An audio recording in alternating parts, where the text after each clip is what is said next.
السلام علیکم ورحمۃ اللہ وبرکاتہ۔ ناظرین کرام، حضرت مالک بن دینار کے زمانے میں دو مجوسی تھے جو آگ کی پوجا کیا کرتے تھے۔ چھوٹے بھائی نے بڑے بھائی سے کہا، اے بھائی، تو نے آگ کی 73 سال پوجا کی اور میں نے 35 سال پوجا کی ہے۔ آؤ ہم دیکھتے ہیں کہ کیا یہ ہمیں بھی اسی طرح جلاتی ہے جس طرح یہ ہمارے غیر کو جلاتی ہے۔ اگر اس نے ہمیں نہ جلایا تو ہم اس کی پوجا جاری رکھیں گے، ورنہ اس کی عبادت چھوڑ دیں گے۔ آگ جلا کر چھوٹے بھائی نے بڑے بھائی سے کہا، کیا آپ مجھ سے پہلے آگ میں ہاتھ رکھیں گے یا میں اپنا ہاتھ رکھوں؟ بڑے بھائی نے کہا، تم ہی رکھو۔ چنانچہ چھوٹے بھائی نے اپنا ہاتھ آگ میں رکھ دیا تو اس کی انگلی جل گئی۔ اس نے اپنا ہاتھ باہر نکال کر کہا، آہ، میں نے تیری اتنے سال پوجا کی اور تو نے مجھے ہی جلا ڈالا۔ پھر اس نے اپنے بھائی سے کہا، اے بھائی، آؤ ہم ایسی ذات کی عبادت کریں کہ اگر ہم گناہ کریں اور ہم اسے 500 سال تک چھوڑے رہیں اور وہ ایک لمحہ کی عبادت اور ایک مرتبہ استغفار کرنے سے ہماری مغفرت فرما دے۔ اس کے بھائی نے اس کی بات کو مان لیا اور کہا کہ ہم کسی ایسے شخص کے پاس جائیں جو ہمیں سیدھا راستہ بتا دے۔ چنانچہ وہ اتفاق رائے سے دونوں حضرت مالک بن دینار کی مجلس میں حاضر ہوئے تو انہوں نے حضرت مالک بن دینار کو بصرہ کے ایک دیہات میں دیکھا کہ آپ عام لوگوں کی مجلس میں بیٹھے واعظ فرما رہے ہیں۔ جب دونوں بھائیوں کی نظر حضرت مالک بن دینار رحمت اللہ تعالی علیہ پر پڑی تو بڑا بھائی چھوٹے کو کہنے لگا، میرا پروگرام اسلام قبول کرنے کا نہیں ہے، کیونکہ میں نے زیادہ زندگی آگ کی پوجا کی ہے، اور جب میں اسلام قبول کروں گا تو میرے گھر والے مجھے ملامت کریں گے، اس لیے مجھے ان کی ملامت سے آگ زیادہ پسند ہے۔ یہ سن کر چھوٹے بھائی نے اس سے کہا کہ تم ایسا نہ کرو، کیونکہ لوگوں کی ملامت ایک دن ختم ہو جائے گی، لیکن دوزخ کی آگ کبھی ختم نہیں ہوگی۔ بڑے بھائی نے اس کی حق بات کو نہ سنا تو چھوٹے نے کہا، اے بدبخت بھائی، تو اپنے مال اور ارادے کا مالک ہے، جو تیرا دل کرتا ہے کرتا رہ۔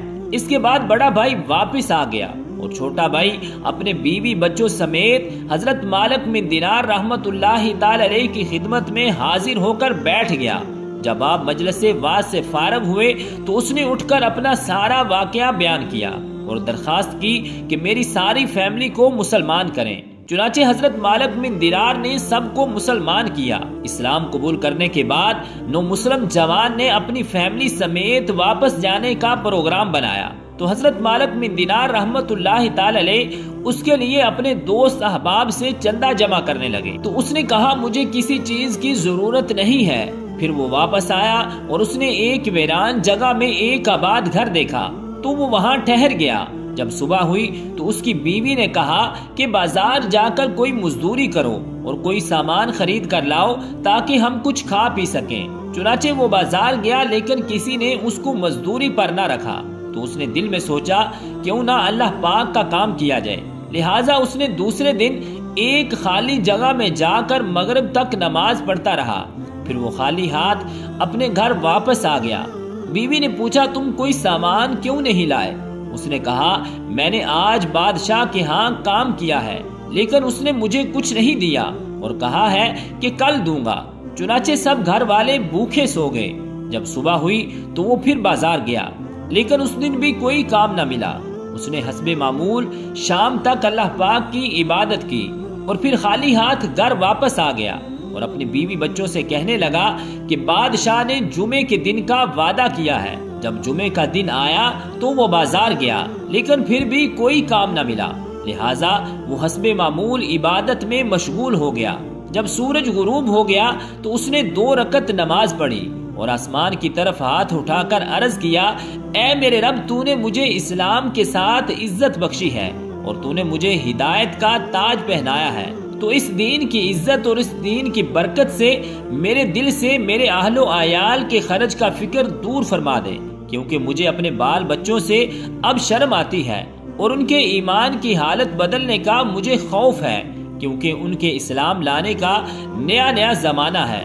جب وہ ظہر کی نماز کے وقت جامع مسجد میں گیا تو اس کے بچوں پر بھوک کا غلبہ تھا، لہٰذا ایک آدمی نے اس کے گھر پر آ کر دروازہ کھٹکھٹایا تو اس کی بیوی نے دروازہ کھولا تو دیکھا کہ ایک خوبصورت جوان ہے اور اس کے ہاتھ میں سونے کا طباق ہے جو کہ سونے کے رومال سے ڈھانپا ہوا ہے۔ اس نوجوان نے اس کی عورت سے کہا اس طباق کو پکڑ لو اور اپنے خاوند سے کہنا یہ تیری 2 دن کی اجرت ہے، اور اگر تو زیادہ کام کرے گا تو تجھے اور زیادہ اجرت ملے گی۔ اس نے وہ طباق لے لیا اور دیکھا کہ اس میں 1000 اشرفیاں ہیں۔ ان میں سے وہ 1 اشرفی لے کر صراف کے پاس گئی، اور صراف نصرانی تھا۔ جب اس نے اشرفی کا وزن کیا تو وہ 1 مسکال یعنی 4.5 ماشے یا 2 مسکال سے زیادہ وزنی تھی۔ جب اس نے اس اشرفی کے نقش کی طرف دیکھا تو پتہ چلا کہ یہ تو آخرت کے تحفوں میں سے ایک تحفہ ہے۔ یہ دیکھ کر صراف نے اس عورت سے کہا کہ یہ اشرفی تو نے کہاں سے لی اور کیسے لی؟ عورت نے سارا قصہ بیان کیا تو صراف کہنے لگا کہ مجھ پر بھی اسلام پیش کرو۔ چنانچہ اس عورت نے صراف پر اسلام پیش کیا تو وہ بھی مسلمان ہو گیا۔ پھر صراف نے اس عورت کو 1000 درہم دیے اور کہا کہ ان کو خرچ کرو، جب یہ ختم ہو جائیں تو مجھے بتانا۔ اس عورت نے درہم لے کر کھانا تیار کیا۔ جب خامند مغرب کی نماز پڑھ کر خالی ہاتھ گھر واپس آنے لگا تو اس نے رومال بچھا کر 2 رکعت نماز بڑی عاجزی کے ساتھ ادا کی اور رومال کو مٹی سے بھر لیا، اور اپنے دل میں سوچنے لگا کہ اگر بیوی نے پوچھا تو کہوں گا کہ یہ آٹا ہے اور یہی میرے کام کی اجرت ہے۔ لہٰذا جب وہ گھر پہنچا تو اس کو کھانے کی خوشبو آ گئی تو اس نے رومال کو دروازے کے پاس رکھ دیا تاکہ بیوی کو پتہ نہ چل سکے۔ پھر اس نے بیوی کے بارے میں پوچھا اور گھر کے حال احوال دریافت کیے تو بیوی نے سارا ماجرا بیان کر دیا تو اس نے اللہ کے لیے سجدہ شکر ادا کیا۔ پھر بیوی نے پوچھا رومال میں کیا ہے تو اس نے کہا کہ اس کے بارے میں نہ پوچھو۔ اس کے بعد وہ رومال کے پاس گیا اور رومال سے مٹی باہر پھینکنے کا پروگرام بنایا، لیکن جب اس نے رومال کھولا تو دیکھا کہ وہ مٹی اللہ کی قدرت سے آٹا بن چکی ہے۔ اس نے اس انعام پر اللہ کے لیے دوبارہ سجدہ شکر کیا اور مسلسل اللہ پاک کی عبادت میں مصروف رہا یہاں تک کہ وہ فوت ہو گیا۔ رب ذوالجلال اس پر رحم فرمائے۔ خالق کائنات کی بارگاہ اقدس میں دعا ہے کہ رب ذوالجلال ہمیں بھی اپنی عبادت کرنے کی توفیق اور ہمت عطا فرمائے۔ آمین بجاہ النبی الکریم الامین۔